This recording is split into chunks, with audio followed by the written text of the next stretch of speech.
used to fry my eggs till the edges turned crisp and brown. You know the kind, when the oil hisses and the kitchen fills with that heavy smell. Familiar, comforting in a way. I thought it tasted better like that.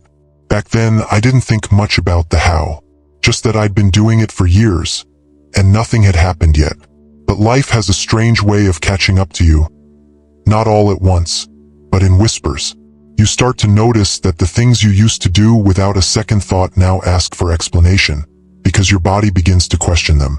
It asks, why does this hurt now? Or, why do I feel so heavy after breakfast? I didn't have an answer then. When I turned 70, mornings changed. My stomach didn't greet me with the same eagerness. I'd feel bloated, slow, and that little ache behind my ribs started becoming a regular guest. I blamed old age like many of us do, but age isn't the villain.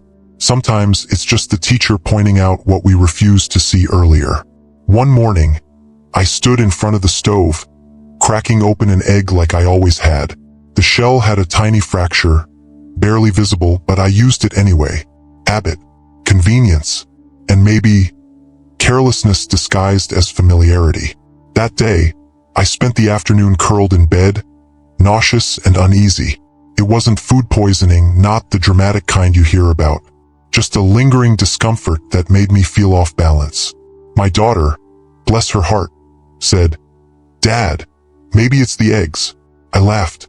I've been eating eggs longer than you've been alive.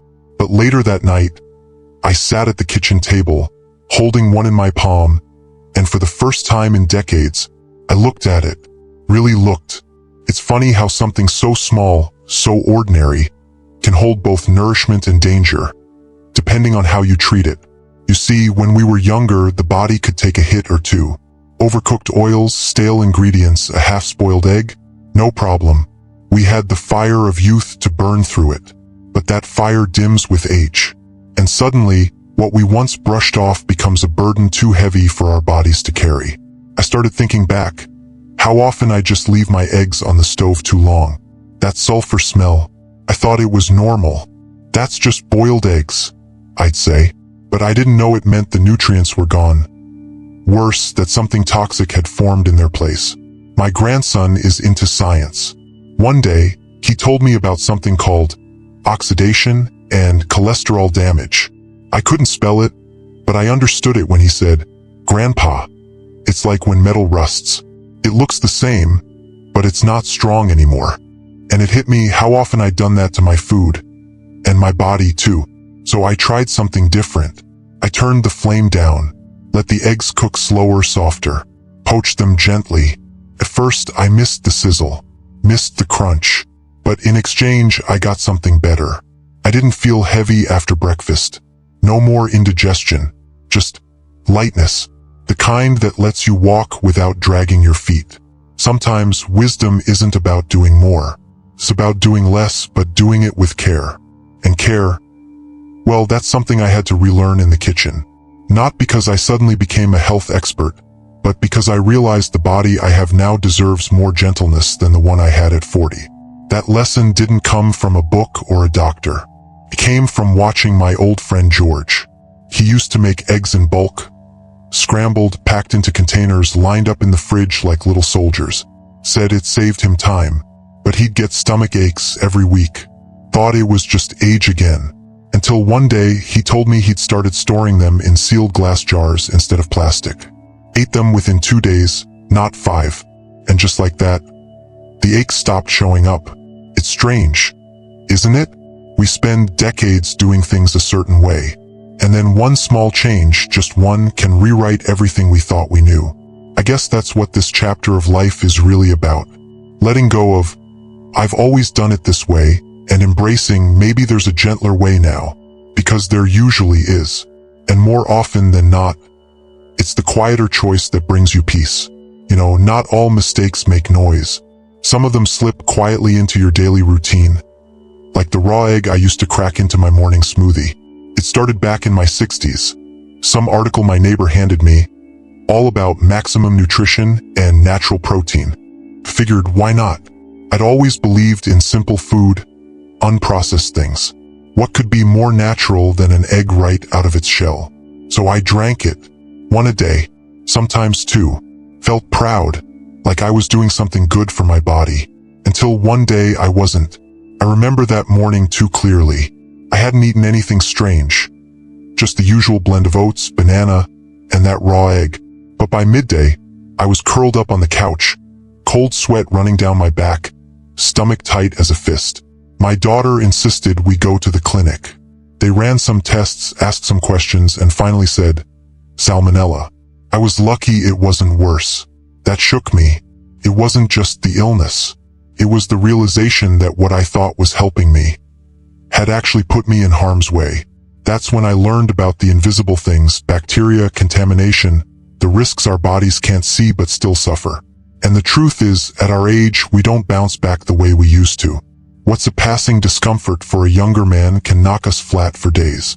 I stopped with the raw eggs, switched to soft-boiled, sometimes scrambled slow with a bit of butter, and I still get the nutrients without gambling my health. There's a kind of quiet comfort in knowing your food won't betray you. But it wasn't just about eating them raw. I started looking at the eggs themselves, how they were stored, where they came from. I used to just pick the carton off the shelf and throw it in my fridge door without a thought. Never checked the shells, never noticed the fine cracks, the small fractures that led in danger without a sound. One morning I cracked an egg and saw a grayish swirl in the white. Just the sight of it turned my stomach. I threw it out, of course. But I remember wondering how many times I hadn't noticed before. How many times I'd eaten something I shouldn't have, just because I wasn't looking closely enough. That's when I started doing the water test. You ever heard of that? Fill a bowl with water, drop the egg in. If it sinks and lies flat, it's fresh. If it floats, throw it out. So simple, so easy. Yet I went nearly 80 years without ever doing it. The strange, the little wisdoms we overlook. But that's the gift of old age, I think. The slowing down, the paying attention. We don't rush like we used to. We watch, we notice, and when we finally do, we begin to see things we never saw in the blur of our younger days. I don't miss the rush anymore. Now I open each carton carefully, hold each egg up to the light. I keep them in the back of the fridge where it's coldest, not the door where the temperature dances every time someone wants milk. I learned that too. Eggs don't like surprises. They like stillness. And I guess, so do I. If you're still here, leave me a comment and let me know. I may be old, but I still enjoy reading every word folks take the time to write. It's a quiet joy hearing from people I've never met. People who, like me, are learning how to treat their bodies with a little more patience and a lot more kindness. There was a time, not too long ago, when I thought reheating leftovers was just common sense. Practical, efficient, something you do when you're living alone and don't want to cook from scratch every meal. I'd make a big pan of scrambled eggs on Monday, tuck the rest away in the fridge, and warm it up each morning. A splash of water, maybe a bit of butter if I remembered. Eat, repeat. And then came the slow discomfort. Not the kind that sends you running to the hospital. Just a gnawing unease. A little tightness after breakfast, a little more gas than usual, a heaviness that hung around till the afternoon. I brushed it off at first, thinking it was the beans or the bread. But one day, my friend George came by, and we got to talking over tea like we always did. He told me he'd started doing smaller batches, just enough for that day. Said he'd been reading something about how cooked eggs don't keep as well as we think. About how even in the fridge, after a couple days, they can turn quiet threats, invisible ones. He mentioned how bacteria can still grow in stored eggs, especially when the container isn't sealed right. And especially when you're reheating them unevenly. Microwaves, he said, don't cook things evenly. The edges get hot, the center stays cold, and somewhere in between bacteria finds its chance. I sat there holding my mug, thinking of that old Tupperware container I used to use, the one with the warped lid. It had been with me for years, but maybe that was the problem. So I changed, started using glass jars with tight lids. Only made enough for a meal or two, and when I reheated them, I did it slow. Stovetop only, low heat, stirred gently. Took more time, sure, but suddenly, those little discomforts stopped knocking at my door. My belly felt calm again. My mornings didn't leave me sluggish. I realized then how the body, especially an older one, notices every corner we cut. When we were younger, we could eat cold pizza for breakfast and feel just fine. But now we pay for every shortcut. Sometimes I think we forget that food is still alive in a way. It changes. It spoils. It reacts to time and air and temperature. And when we don't respect that, we pay the price quietly. I also started watching how I stored eggs before cooking them. Used to leave them out on the counter after grocery day. No rush, I thought. They'll be fine. But they weren't. One day I cracked an egg, and the smell hit me before the yolk even touched the pan. It wasn't just unpleasant, it was wrong. Rotten. Spoiled by a night too warm, too long. So now I tuck them right into the back of the fridge. Not the side door, no matter how convenient. The doors where the cold disappears every time someone wants orange juice. I learned that eggs don't like change. They need stillness, consistency. Just like us, in a way. These little rituals, they've become quiet forms of self-care. I don't think of them as chores anymore. They're just a way of saying, I still want to be here tomorrow. I still care enough to make the small effort today. And that's the truth of it. The big dangers in life rarely come crashing in.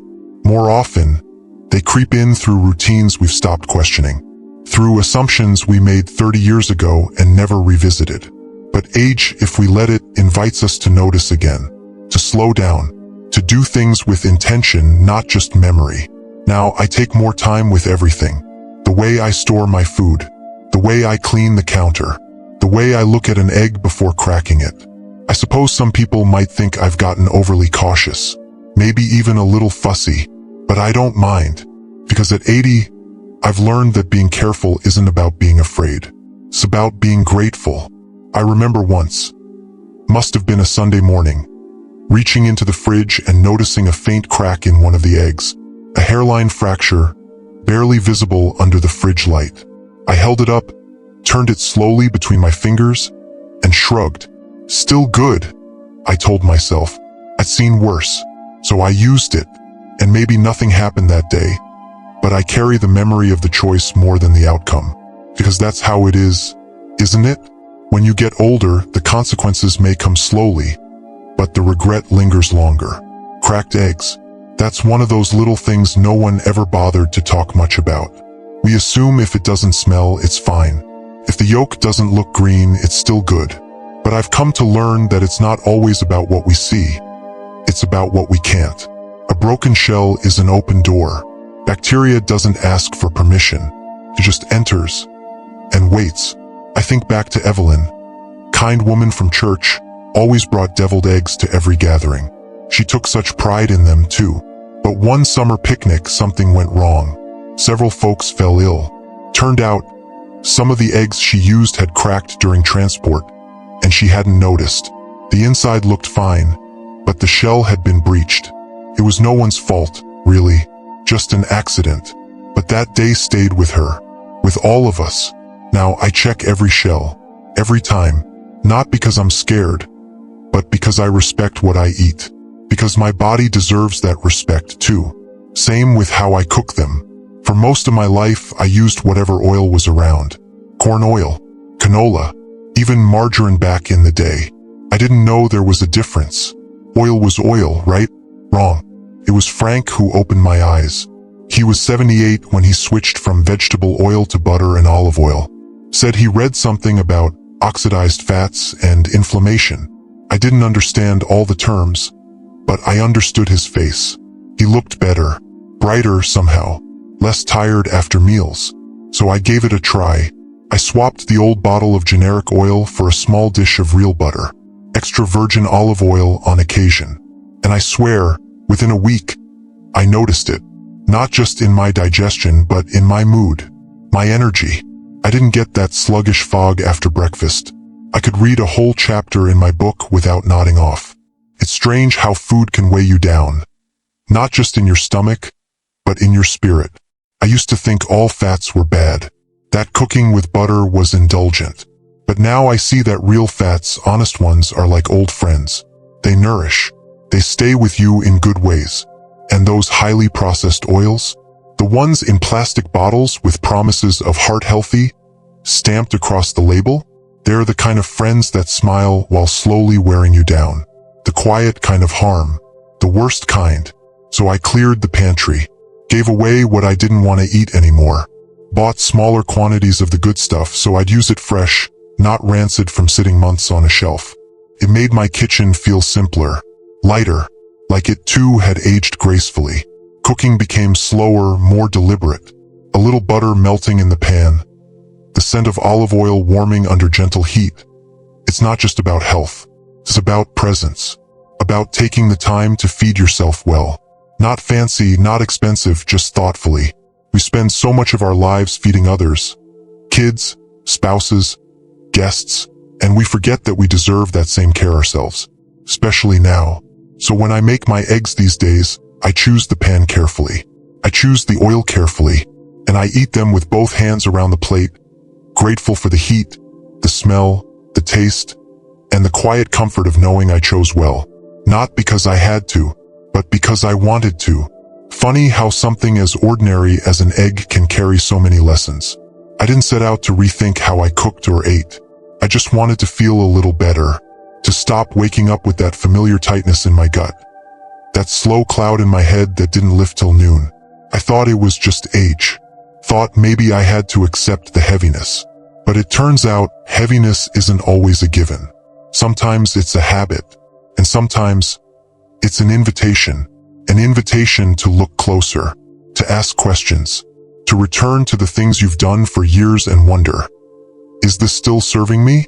I used to scoff at things like kitchen wisdom or nutritional mindfulness.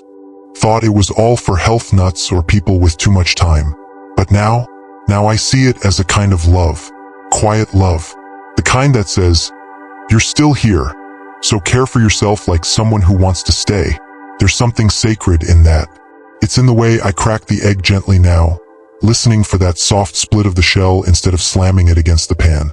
It's in the way I watch the yolk take shape in the heat, still golden, still whole.